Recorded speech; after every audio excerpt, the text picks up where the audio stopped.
السلام علیکم ورحمۃ اللہ وبرکاتہ۔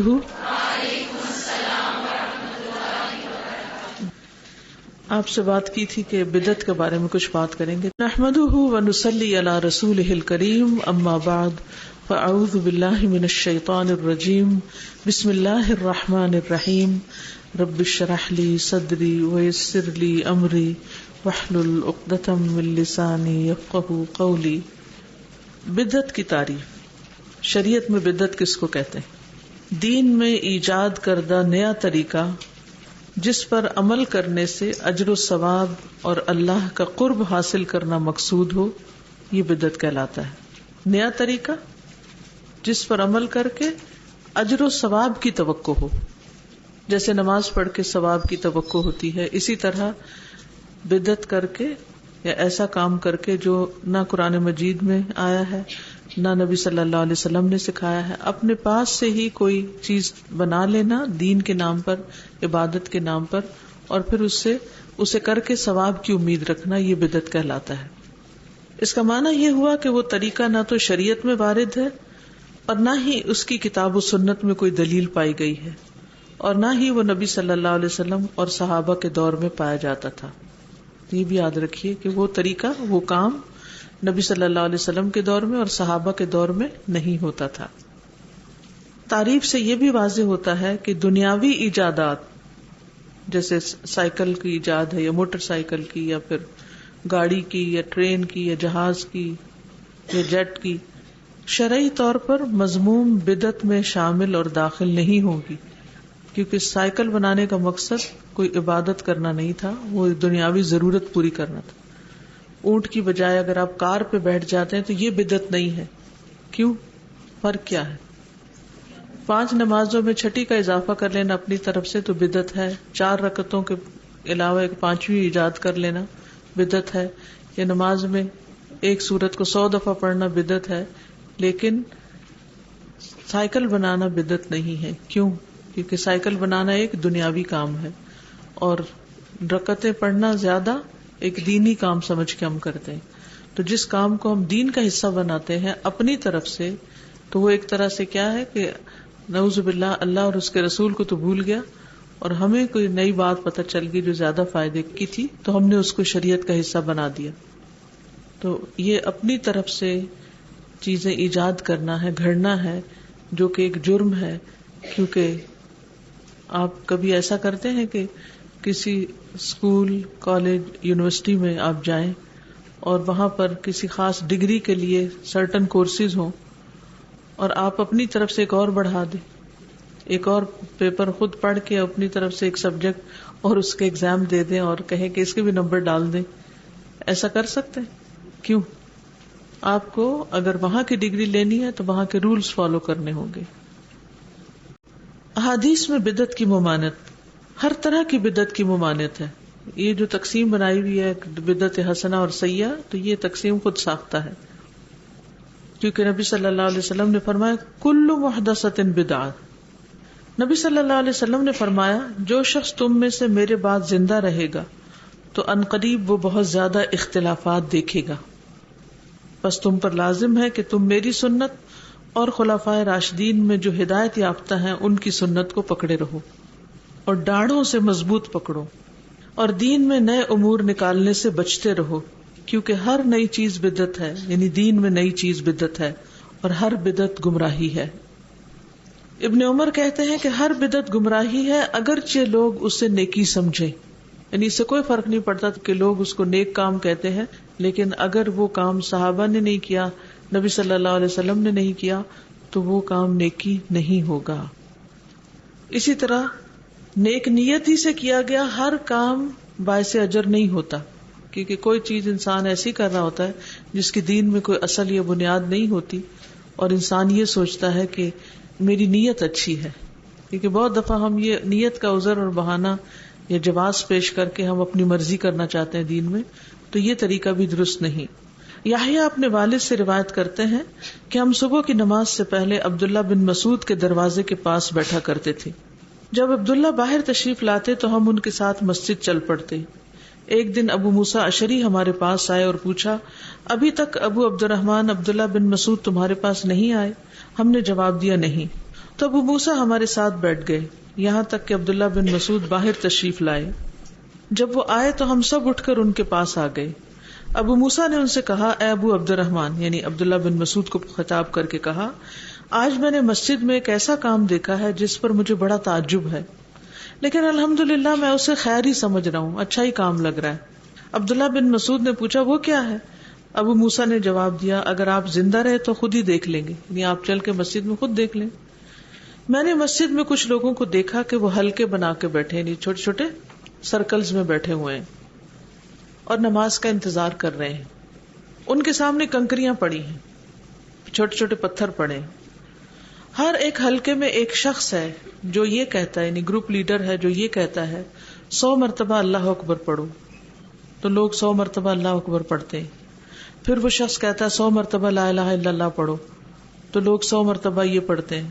پھر وہ کہتا ہے 100 مرتبہ سبحان اللہ پڑھو, تو لوگ سبحان اللہ پڑھتے ہیں. عبداللہ بن مسعود نے ان سے پوچھا, تم نے ان سے کیا کہا؟ ابو موسیٰ نے جواب دیا, میں نے آپ کی رائے کے انتظار میں ان سے کچھ نہیں کہا, یعنی کوئی فتویٰ نہیں دیا. عبداللہ بن مسعود نے کہا, تم نے انہیں یہ کیوں نہیں کہا کہ وہ اپنے گناہ شمار کریں, اور تم نے انہیں ضمانت کیوں نہ دی کہ ان کی نیکیاں ضائع نہ ہوں گی, یعنی ایسا عمل کرنے سے لازماً ان کی نیکیاں ضائع ہوں گی, یعنی اگر واقعہ وہ نیکیاں ہیں بھی تو. پھر عبداللہ بن مسعود چل پڑے, ان کے ہمراہ ہم بھی چل پڑے, یہاں تک کہ عبداللہ ان حلقوں میں سے ایک حلقے کے پاس آئے اور ان کے پاس کھڑے ہو کر پوچھا, تم لوگ یہ کیا کر رہے ہو؟ انہوں نے جواب دیا, اے ابو عبد الرحمن, یہ کنکریاں ہیں جن پر ہم اللہ اکبر لا الہ الا اللہ اور سبحان اللہ پڑھ رہے ہیں. عبداللہ بن مسعود نے کہا, تم اپنے گناہوں کو گنو, میں اس بات کی ضمانت دیتا ہوں کہ تمہاری نیکیوں میں سے کوئی نیکی ضائع نہیں ہوگی بشرطے کہ وہ نیکی ہو.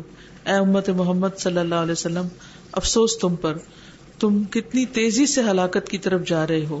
ابھی نبی صلی اللہ علیہ وسلم کے صحابہ تمہارے درمیان بکثرت تعداد میں موجود ہیں, اور نبی صلی اللہ علیہ وسلم کے کپڑے ہیں جو ابھی پرانے نہیں ہوئے, اور ان کے برتن ہیں جو ابھی نہیں ٹوٹے. اس ذات کی قسم جس کے ہاتھ میں میری جان ہے, تم ایسے طریقے پر ہو جو نبی صلی اللہ علیہ وسلم کے طریقے سے زیادہ ہدایت یافتہ ہے. یعنی کیا تم ایسے طریقے پر اپنے آپ کو سمجھتے ہو کہ وہ طریقہ نبی صلی اللہ علیہ وسلم کو نہیں پتا تھا, یا پھر تم گمراہی کا دروازہ کھولنا چاہتے ہو؟ لوگوں نے عرض کی, واللہ یا ابا عبد الرحمن ما اردنا الا الخیر, اللہ کی قسم اے ابو عبد الرحمن, ہمارا ارادہ صرف نیکی کا ہے. ابن مسعود نے کہا, وَكَم مِّن مُرِيدٍ لِّلْخَيْرِ لَن يُصِيبَهُ, کتنے ہی ایسے لوگ ہیں جو نیکی کا ارادہ تو کرتے ہیں لیکن اس تک پہنچ نہیں پاتے. رسول اللہ صلی اللہ علیہ وسلم نے یہ بات ارشاد فرمائی ہے کہ کچھ لوگ قرآن پڑھیں گے لیکن وہ قرآن ان کے حلقوں سے نیچے نہیں اترے گا, حلق سے نیچے نہیں اترے گا, یعنی دل تک نہیں جائے گا. اور اللہ کی قسم مجھے نہیں معلوم کہ ان میں سے اکثریت تم لوگوں کی ہو. پھر وہ ان کے پاس سے اٹھ کر آ گئے.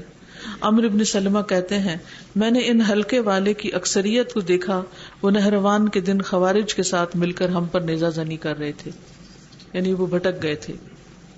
تو بعض اوقات چھوٹی سی ڈیویشن جو ہے وہ بڑی ڈیویشن یا گمراہی کی طرف انسان کو لے جاتی ہے, اس لیے ایسے کام نہیں کرنا چاہیے. کیونکہ نبی صلی اللہ علیہ وسلم کے زمانے میں صحابہ مسجد میں اس طرح سرکلز بنا کے گیٹیوں کے اوپر یا پتھروں کے اوپر, کنکریوں کے اوپر کچھ نہیں پڑا کرتے تھے. لیکن افسوس کے ساتھ یہ کہنا پڑتا ہے کہ آج ہمارے ہاں مسلمانوں کے تقریباً ہر ملک میں یہ رواج عام ہو چکا ہے کہ جب کوئی فوت ہوتا ہے تو گٹلیوں کا تھیلا آ جاتا ہے, سفید چادریں بچھ جاتی ہیں اور ہر ایک کے آگے ایک ایک ڈھیری لگا دی جاتی ہے, اور پھر لوگ باتیں بھی کر رہے ہوتے ہیں اور کچھ نہ کچھ پڑھ رہے ہوتے ہیں اس پر, اور مقصد یہ ہوتا ہے کہ میت کو ثواب پہنچایا جائے. کیا نبی صلی اللہ علیہ وسلم کو یہ طریقہ نہ پتا چلا کہ اس طریقے سے بھی میت کو ثواب پہنچانا چاہیے؟ لیکن آپ نے ایسا کچھ نہیں کیا, صحابہ میں سے کسی نے کچھ نہیں کیا. اس گروہ نے جو کیا ان پر عبداللہ بن مسعود نے گرفت کی اور ان کو سمجھایا کہ ایسا کرنا درست نہیں. حالانکہ انہوں نے کیا کہا تھا, ما اردنا الا الخیر, ہم نے خیر کا ارادہ کیا, ہم نے نیکی کا کام سمجھ کے شروع کیا. لیکن نیکی کا کام بھی اس طریقے پر کرنا چاہیے جو طریقہ نبی صلی اللہ علیہ وسلم سے ثابت ہو. بدعت کے دنیا اور آخرت میں نقصانات. بدعت بدترین گناہ ہے.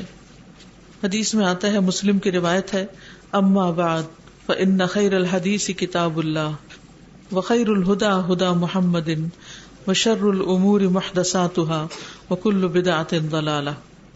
نبی صلی اللہ علیہ وسلم ہر خطبے میں فرماتے حمد و ثنا کے بعد بہترین بات اللہ کی کتاب ہے اور بہترین سیرت محمد صلی اللہ علیہ وسلم کی سیرت ہے، اور سارے کاموں میں بدترین کام نئے نئے طریقے ہیں، اور ہر بدعت گمراہی ہے.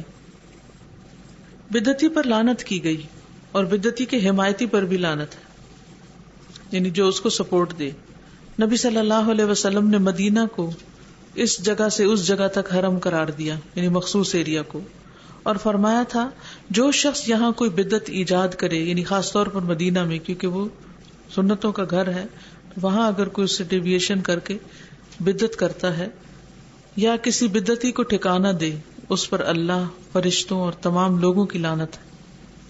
یعنی اتنی سخت بات آپ نے کی، کیونکہ اس سے دین کا نقشہ ہی بدل جاتا ہے، دین میں بگاڑ پیدا ہو جاتا ہے. جب کوئی غلط بات کی جاتی ہے تو سب کو وہ غلط نظر آتی ہے، لیکن جو کام نیکی سمجھ کے کیا جاتا ہے اس پر کسی کو کوئی اعتراض ہی نہیں ہوتا اور لوگ آسانی سے اس کی طرف پھسل جاتے ہیں. بدعت رائج کرنے والے پر ہر بدعتی کا گناہ ہے. رسول اللہ صلی اللہ علیہ وسلم نے فرمایا جس نے بدعت ایجاد کی پھر اس پر عمل کیا گیا تو اس پر ان عمل کرنے والوں کے برابر وبال ہوگا اور ان کے وبال میں کچھ بھی کمی نہ کی جائے گی. یعنی جو پھر اس بدعت پہ عمل کرے گا ان سب کا گناہ بھی آغاز کرنے والے کو ملے گا. جیسے نیکی کا صدقہ جاریہ ہوتا ہے تو ایسے برائی کا بھی یہ سلسلہ جاریہ ہے. بدعتی کے باقی اعمال بھی ضائع ہو جاتے ہیں. رسول اللہ صلی اللہ علیہ وسلم نے فرمایا مدینہ منورہ حرم ہے، جو شخص اس میں کوئی بدعت ایجاد کرے یا کسی بدعتی کو ٹھکانہ دے اس پر اللہ کی، فرشتوں کی اور تمام لوگوں کی لعنت ہے. قیامت کے دن اللہ اس سے کوئی فرض یا نفلی عبادت قبول نہ کرے گا، یعنی اس کے باقی اعمال بھی ضائع ہو جائیں گے. حوض کوثر سے محرومی. رسول اللہ صلی اللہ علیہ وسلم نے فرمایا میں تمہارے لیے حوض کوثر پر پیش خیمہ ہوں گا، یعنی پہلے پہنچا ہوا ہوگا، اور تم اس بات سے ڈرنا کہ کہیں ایسا نہ ہو کہ تم میں سے کوئی میری طرف آئے اور پھر وہ مجھ سے ہٹا دیا جائے جیسا کہ گمشدہ اونٹ ہٹا دیا جاتا ہے. تو میں کہوں گا ایسا کیوں ہے؟ تو جواب دیا جائے گا کہ آپ نہیں جانتے کہ انہوں نے آپ کے جانے کے بعد کیا کیا نئی چیزیں ایجاد کر لی تھی. تو میں کہوں گا دور ہو جاؤ، دور ہو جاؤ. یعنی وہ لوگ جو دنیا میں نیکی کے نام پر خود ساختہ دین شروع کر دیتے ہیں وہ قیامت کے دن نبی صلی اللہ علیہ وسلم کے پاس حوض پر نہیں پہنچ سکیں گے، ان کو دھتکار دیا جائے گا. بدعتی کو توبہ کی توفیق نہیں ملتی. انس سے مرفوع نقل ہے اللہ تعالیٰ نے ہر بدعتی سے توبہ کو پردے میں رکھا ہے کیونکہ وہ اپنے گناہ کو گناہ ہی نہیں سمجھتا. ائمہ سلف جیسے سفیان ثوری کہتے ہیں ابلیس کو گناہ سے زیادہ بدعت پسند ہے کیونکہ بدعت کے بعد توبہ نہیں کی جاتی جبکہ گناہ سے توبہ کر لی جاتی، تو یہ اور بھی زیادہ خطرناک کام ہے. پھر بعض لوگ بدعت حسنہ کی بات کرتے ہیں تو اس کی کچھ وضاحت ہے. امام مالک رحمہ اللہ کہتے ہیں جو یہ سمجھے کہ دین میں اچھی بدعت درست ہے تو گویا اس نے یہ سمجھا کہ محمد صلی اللہ علیہ وسلم نے پیغام رسالت میں خیانت کی ہے، کیونکہ اللہ کا فرمان ہے آج کے دن میں نے تمہارا دین تمہارے لیے مکمل کر دیا اور تم پر اپنی نعمت پوری کر دی. بدعت حسنہ کا دروازہ کھولنے سے دین میں تغیر و تبدل اور خواہش اور رائے کا دروازہ کھولنے کا باعث بنے گا، کیونکہ ہر بدعتی شخص یہ کہے گا میں نے جو کام کیا وہ اچھا اور حسن ہے، تو ہم کس رائے کو اپنائیں اور کس کے پیچھے چلیں؟ کیونکہ بدعت کی ہی اچھا سمجھ کے جاتی، یعنی اس کو نیکی سمجھ کے کیا جاتا ہے، تو لوگ ہر بدعت کو بدعت حسنہ کہتے ہیں. کیا کبھی کسی نے کسی کو بدعت سیئہ بھی کہا؟ نہیں، کیونکہ جو بھی کوئی بدعت ایجاد کرتا وہ سمجھتا کہ وہ ایک اچھا کام کرنے جا رہا ہے. اب اس کو دلیل لیتے ہیں حضرت عمر کے ایک قول سے، اور وہ ہے نعم البدعۃ ھذہ، یعنی جو آپ نے تراویحوں کا قیام کیا تھا. تو حضرت عمر کا قول جو ہے نعم البدعۃ ھذہ، انہوں نے اسے لغوی معنی میں بدعت کہا ہے، اصطلاحی معنی میں نہیں. یعنی ایک نیا کام جو لوگوں کی عادت اور عمل نہیں تھا، اور اس کی وجہ یہ ہے کہ رمضان کی رات کو تمام لوگوں کو ایک ہی امام کے اوپر مسلسل اور منظم طریقے پر جمع کرنا اس سے پہلے نہیں ہوا تھا. اب اس میں آپ دیکھیے کہ امام کے ساتھ تراویح بھی موجود تھی اور اس کے ساتھ ساتھ رمضان میں اجتماعی نوافل کا کانسیپٹ بھی موجود تھا. آپ نے صرف اس کو آرگنائز کیا، یعنی ایک ڈسپلن قائم کیا، نہ کہ نئے سرے سے کوئی ایسی چیز ایجاد کی کہ جو پہلے دین میں تھی نہیں، یہ پہلے ہی سے ہی تھا، لیکن صرف ایک انتظامی چیز اس میں ڈالی، نہ کہ کوئی نئی بدعت نکالی. اور اس کی وجہ یہ ہے کہ رمضان کی رات کو تمام لوگوں کو ایک ہی امام کے اوپر مسلسل منظم طریقے سے جمع کرنا. عمر رضی اللہ عنہ نے اس ظاہری حالت کو پیش نظر رکھا اور بدعت کا لغوی معنی مراد لیا ہے اور اس کا شرعی معنی مراد نہیں لیا، جس کا مطلب ہے دین میں ایک نیا کام ایجاد کرنا، اس کو دین کی طرف منسوب کرنا. جبکہ نماز تراویح دین میں ہے اور یہ ایک صریح حکم ہے اور اس کو باجماعت ادا کرنے کی ترغیب بھی دی گئی ہے اور اس کو مستحب قرار دیا گیا ہے اور اس کی اصل نبی صلی اللہ علیہ وسلم کے قول اور فعل سے ثابت ہے اور اہل علم نے اس کی نص بیان کی ہے. شیخ الاسلام ابن تیمیہ نے فرمایا یہ لغوی نام ہے، شرعی نام نہیں، یعنی بدعت حسنہ جو انہوں نے کہی تھی، کیونکہ لغت میں بدعت ہر اس فعل کو کہتے ہیں جو نئے سرے سے کیا گیا ہو اور پہلے اس کی کوئی مثال نہ ہو، اور شرعی بدعت وہ ہوتی ہے جس پر شرعی دلیل دلالت نہ کرتی ہو. اور جب نبی صلی اللہ علیہ وسلم کی نص اس فعل کے مستحب ہونے پر دلالت کرے اور اس پر آپ کی موت کے بعد عمل کیا جائے تو لغت میں اس کا نام بدعت رکھنا درست ہے، کیونکہ یہ ایک ایسا کام ہے جس کو نئے سرے سے شروع کیا گیا. اگر کوئی سوال اس سلسلے میں ہو تو آپ کر لیجیے.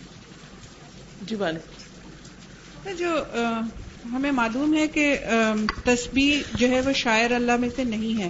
کیا چیز؟ تسبیح جو کنونشنل تسبیح ملتی ہے ہر جگہ اور ہم سب اس کو استعمال کرتے ہیں، اس کے بارے میں بھی پلیز بتا دیجیے. بہتر تو یہ ہے کہ ہاتھ پہ پڑا جائے. جی جزاک.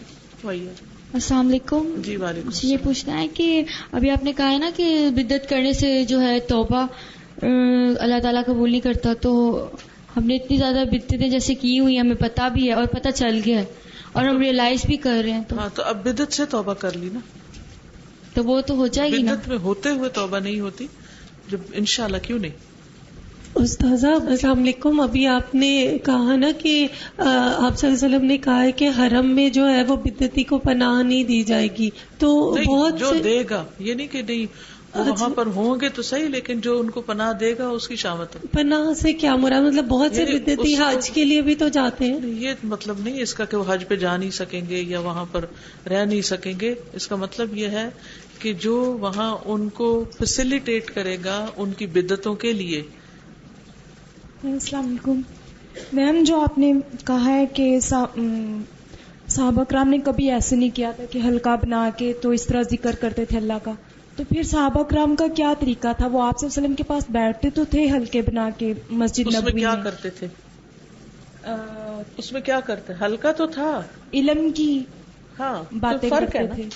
حلقہ گروپ میں آپ سرکل میں بیٹھتے ہیں، یہ حلقہ ہی ہوتا ہے. جی علم کی مجلس میں بیٹھتے ہیں، یہ حلقہ ہوتا ہے. لیکن اس کے اندر کرتے کیا ہے؟ یعنی صرف حلقہ بنانا منع نہیں ہے کہ آپ سرکل بنا نہیں سکتے، اس میں جو کام ہے وہ دیکھا جائے گا کہ کیا ہو رہا ہے. پڑھ لکھ رہے ہیں یا پھر آپ کچھ اور کر رہے ہیں. اچھا اگر بیٹھے ہیں حلقے میں ہی اور اپنا اپنا ذکر کر رہے ہیں، انگلیوں پہ کر رہے ہیں یا ویسے قرآن پڑھ رہے ہیں یا کچھ بھی کر رہے ہیں، وہ بھی ٹھیک ہے. لیکن پتھریاں آگے رکھ کے ان کے اوپر سارے اکٹھے ایک چیز شروع ہو جائیں، پھر اس کے بعد دوبارہ دوسری پھر تیسری، یہ ایک نیا طریقہ ہے. یعنی صحابہ کرام انفرادی طور پہ ذکر کرتے تھے. ہاں جی بیٹھتے تھے اور ان کو لیڈ آپ صلی اللہ علیہ وسلم کرتے تھے. نہیں لیڈ نہیں اس طرح کرتے تھے کہ اچھا اب یہ کرو، اچھا اب یہ کرو، جیسے اس میں اس قصے میں. لیکن طریقہ تو انہوں نے آپ صلی اللہ علیہ وسلم سے ہی پوچھا تھا ذکر کرنے کا، کیا ذکر کرنا. آپ نے کیا بتایا تھا؟ یعنی کہ صحابہ کرام کا ذکر کرنے کا کیا طریقہ تھا، آپ صلی اللہ علیہ وسلم سے پوچھتے تھے. ٹھیک ہے پوچھ لیا، ہو گیا. اس کے بعد پتھریاں رکھ کے بیٹھتے نہیں، بس یہی فرق ہے. یہاں آ کے فرق پڑ جاتا ہے. ٹھیک ہے، یعنی ذکر کرنا منع نہیں ہے، سبحان اللہ پڑھنا منع نہیں ہے، 100 دفعہ پڑھنا بھی منع نہیں ہے. منع کیا چیز ہے؟ پتھریاں رکھ کے اور پھر ان پہ یعنی اس طرح بیٹھ کے گننا.